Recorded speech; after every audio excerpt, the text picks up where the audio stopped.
नेता है उनका बयान है कि 20 से 26 तक उन्होंने कहा है कि हर मुसलमान को घर में रहना चाहिए। इस पर आप क्या कहेंगे?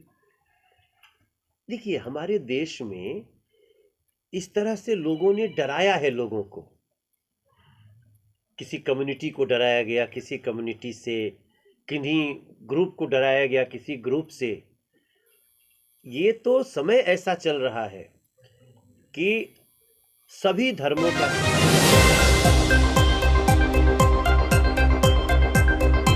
मैं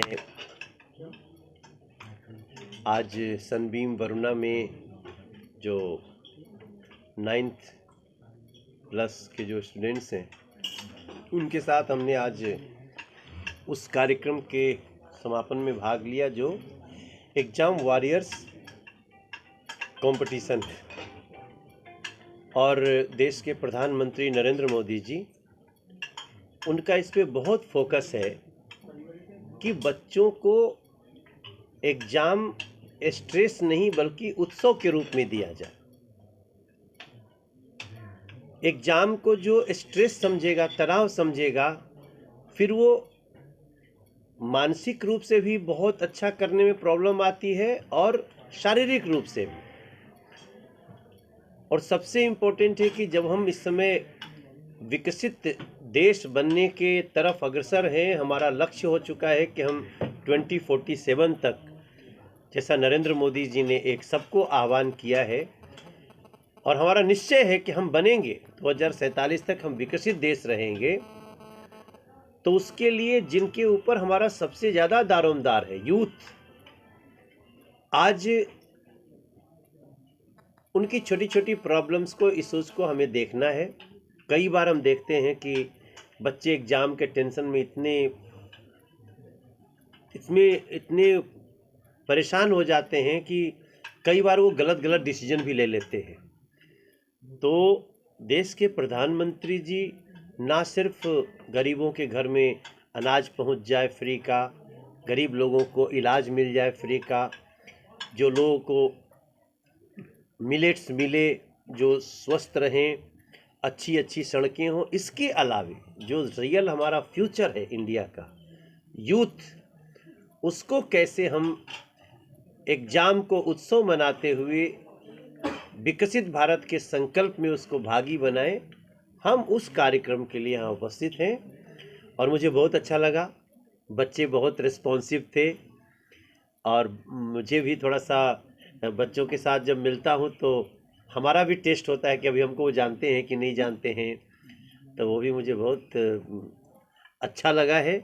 और थैंक्स हर्ष जी को, इस सनबीम वरुणा को, कृतिका जी हमारे साथ बैठी हैं, इन लोगों ने ये प्लान किया। हमारे एक मित्र हैं अखिलेश जी, और वो प्रधानमंत्री कार्यालय से उनका संदेश आया, और हम आज बहुत एक अच्छा कार्यक्रम करके, और बहुत आशा से कि हमारे बच्चे सही दिशा में जा रहे हैं, हमारे टीचर्स सही दिशा में जा रहे हैं, अब हम वापस अपने दिल्ली के लिए प्रस्थान कर सर, रहे हैं। कुछ देर पहले आपने कहा कि 2024 में आप लोगों का भी एग्जाम होने वाला है, तो कितना टफ होगा वो एग्जाम आपके लिए? हम स्ट्रेस में नहीं हैं क्योंकि हम तो दूसरों को भी बता रहे हैं।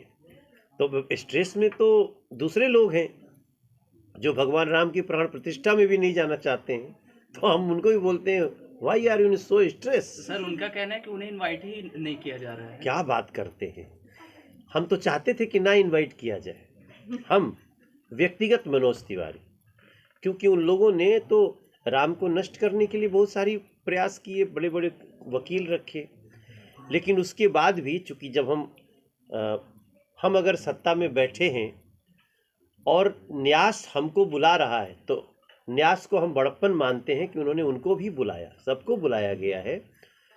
लेकिन वो कह रहे हैं कि नहीं, हम अपने पैर पे कुल्हाड़ी मारेंगे, तो फिर वो स्ट्रेस में आ रहे हैं। इसका मतलब उन्होंने एग्जाम वॉरियर्स नहीं पढ़ा है, उनको एग्जाम वॉरियर्स पढ़ना चाहिए जो मोदी जी ने लिखा है। सर, अभी एक नेता है उनका बयान है कि 20 से 26 तक उन्होंने कहा है कि हर मुसलमान को घर में रहना चाहिए।